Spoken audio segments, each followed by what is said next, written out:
Hey fam. So we have talked about having a funeral for your old self. We've talked about the fear of being seen. But today I am joined by Shane for another episode. And we are talking about the solo myth. Interesting concept. It is the understanding and the belief that, like, we think standing 10 toes down means doing things alone. Yeah. When it actually means having a tribe that will support you, show up for you when your legs are tired, when you can't kind of do it on your own. Facts. Today we're talking about how community supports your pivot so that you can glow forward.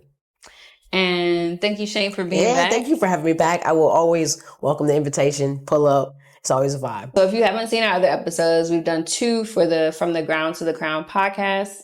I'll link those in the description and at the end of this video so you can check those out.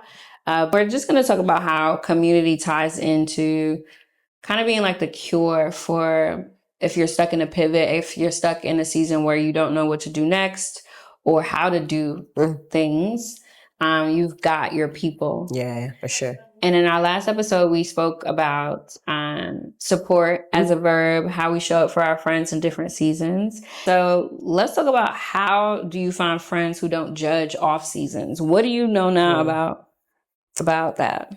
What I know now? Yeah, it's that you don't find them, they find you.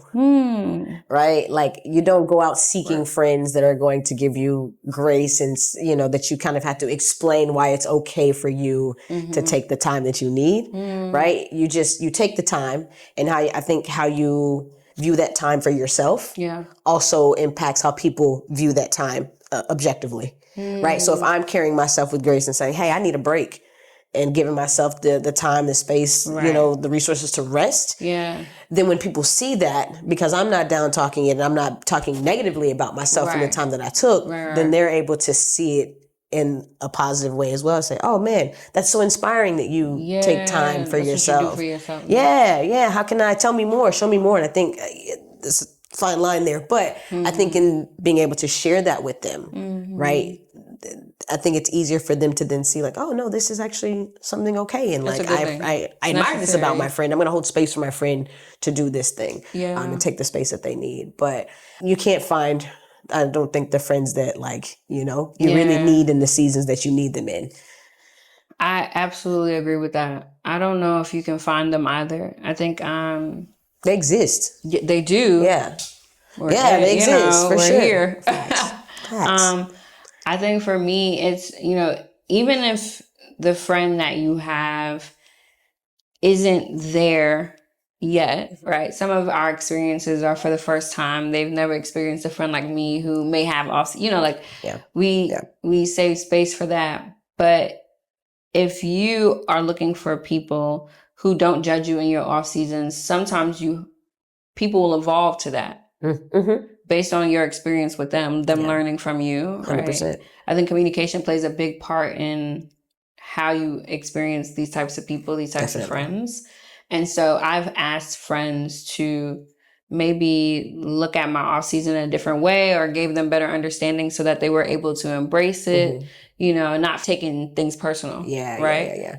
And they've shown up in that way because I've been able to communicate what I needed. Yeah, I definitely agree to that communication point, because that's something I think I know now is that I have to also communicate. It's a fine line between like explaining to a person versus like I'm not asking for their validation or permission to do the thing, right? I'm just like, hey, I'm letting you know that this is the time I'm going to take. And I think, and to be fair, I still can improve on that. There are definitely still times I just like disappear and people don't hear from me. My mama go hear from me just because I don't, want no problems. We don't want to worry. I don't need it. And my daddy, he gonna put them people out for me. So, but I want to make sure that I communicate now on the front end. And sometimes, like I said, I could improve.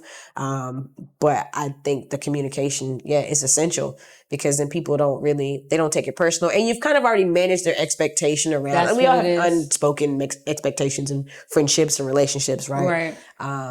So and just being able to communicate and say, hey, like, I need this time. Just letting you know. I appreciate you in advance for just like honoring that. Okay, so this next one, how do the right people in your life reflect your light, not your insecurities? I mean, it kind of starts with me, kind of again to the previous point, but it's like my discernment to know who can I like reflect that light to and who will possibly reflect insecurities. Like it's probably going to sound crazy and like, why the people your friend, but like I know that there's certain friends that like for whatever reason, I'm not going to say I dim my light. I just don't shine it that direction. Right. And it's because I know that they would not be able to really reflect that back to me. Right. And, mirror that back to me in that way. So being mindful about that. Yeah, being mindful about that too. Because I think sometimes we do set ourselves up for a letdown, right? It's like sometimes we get the wrong people in the mix. That friend's not for that thing. Yeah, can't tell them your business first. Yeah, truly. So they can still be friends, but you just discernment, right? So yeah, I think the right people though, they definitely allow me the space to move and think through it in real time. Yeah, like I could just bounce ideas off of them. I could share, my feelings, the vulnerabilities that I'm facing because, a lot of times these things are quite spiritual things we're going through. They might seem like, worldly things, but like, being an entrepreneur, being somebody who's creating something, birthing a project, a retreat, like, it takes so much out of you and it's such a spiritual thing. You have to believe in yourself like incessantly, even when it's 100%. hard, right? I think the right people really allowed me to have space to have that kind of delusional belief in what I'm doing and what I need Healthy to do. Delulu. Yeah, and support it. Yeah, and support it. So, also friend up. This is a cheat code. Be friends with somebody who's trying to do the thing that you're trying to do, and not someone who has no idea how you even got started. Yeah.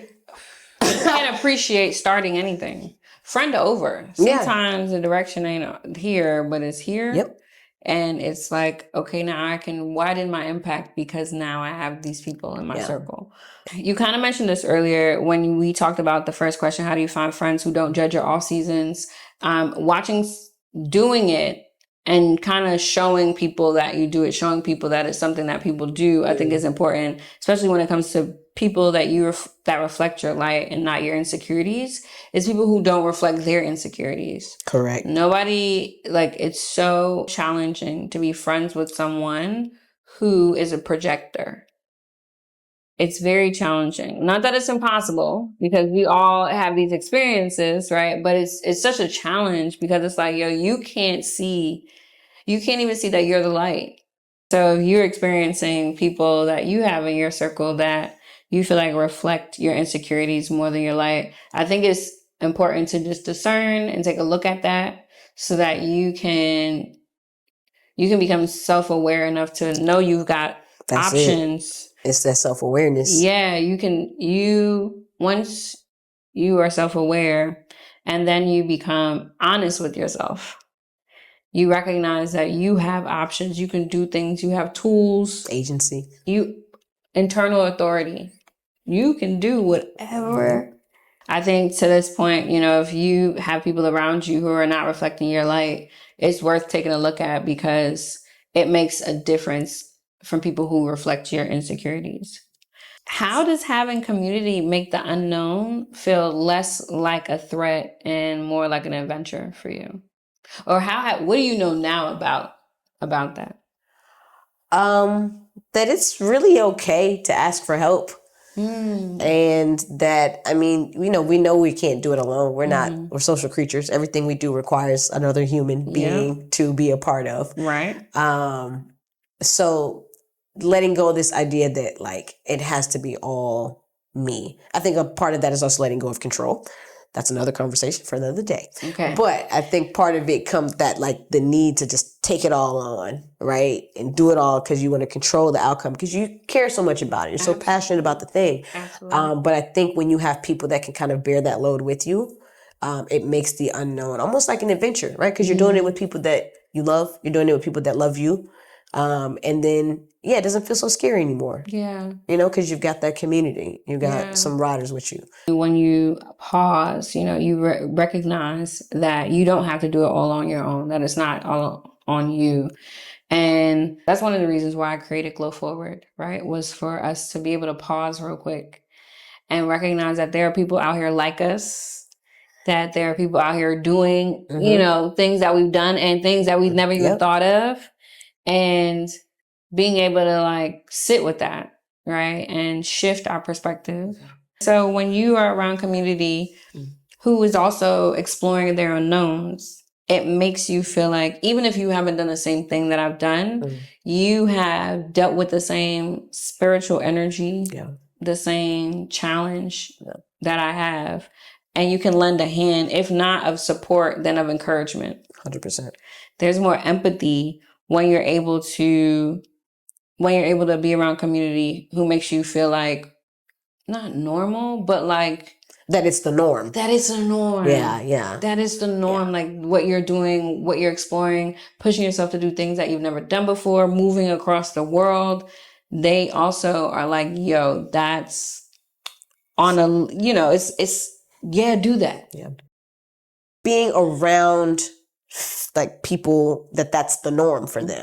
Right. Then it becomes much easier to recognize that and own that part of my identity, whatever, because the people around me have reminded me. Yeah, exactly. So it is. And that goes for any circumstance, right? If you're around like-minded or people in similar situations, it can be really motivating. Figuring it out is a whole attitude. Like figuring it out is, I think, the cheat code.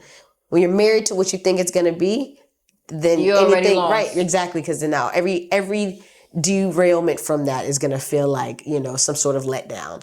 Whereas if you're just figuring out, you're just like, hey, you know what? I'm trying. I'm putting the action forward. I will figure it out. And then one step leads to the next step, but I got to take the first step. So I want to leave you, and we can also talk about this, but I want to leave you, friend, with this reflection question for this episode.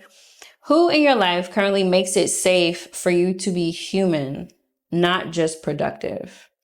Sit with that, meditate on that, right? Really pause for a second and ask yourself that question and be honest about it. Because once you're honest with yourself, then you remember and recall that you have options and you can do things differently, or you can consistently do what you've been doing. It's up to you.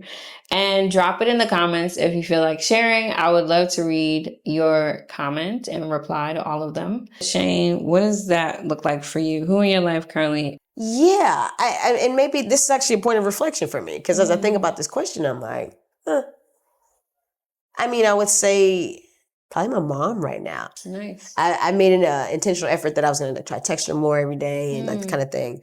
And so we've kind of low-key been turning like accountability partners of different things. And nice. She's just like sending me like movies to watch on Google. And I'm just like, thank you. Yeah. I'm chilling. It's my week off. I'm off. Easy. I'm resting. Come on. But it has made me think that, I do maybe want to have more intentional friendships. I mean, I think you would also you'd be at the top of that list, honestly. It's people that make me feel like it's okay to be human. Like we come here, cut up, have a good ass time. I forget about everything else I'm supposed to be doing. Don't you love it? Sometimes once I get a goal or once I have a plan, once I have a strategy for something, I'm on it. And sometimes it's really, really difficult to remind myself to just be human or be like a spirit, to be a soul for a second, not have to like figure things out and jump into everybody's fire.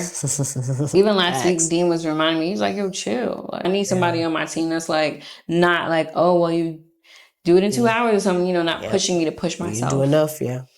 And he reminds me, he supports me, he edits my things, he helps me. He's a good man, Savannah. Yeah, he's a good dude, and then he's my guy, and so it makes it like the tiers, and then it's the top. And he's up there for me. That is definitely my first thought.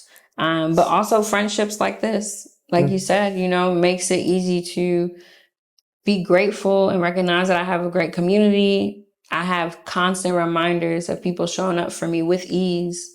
And I don't require much from my friends. I think I require depth from people. Yes. And that may be challenging for others in different seasons.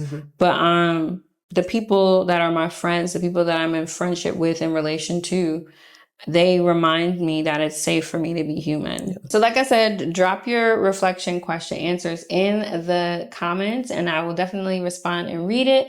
And I'm gonna leave you with some homework. Identify one safe haven friend today. Just one. And then send them a text thanking them for holding space for your process, not just your results. Facts.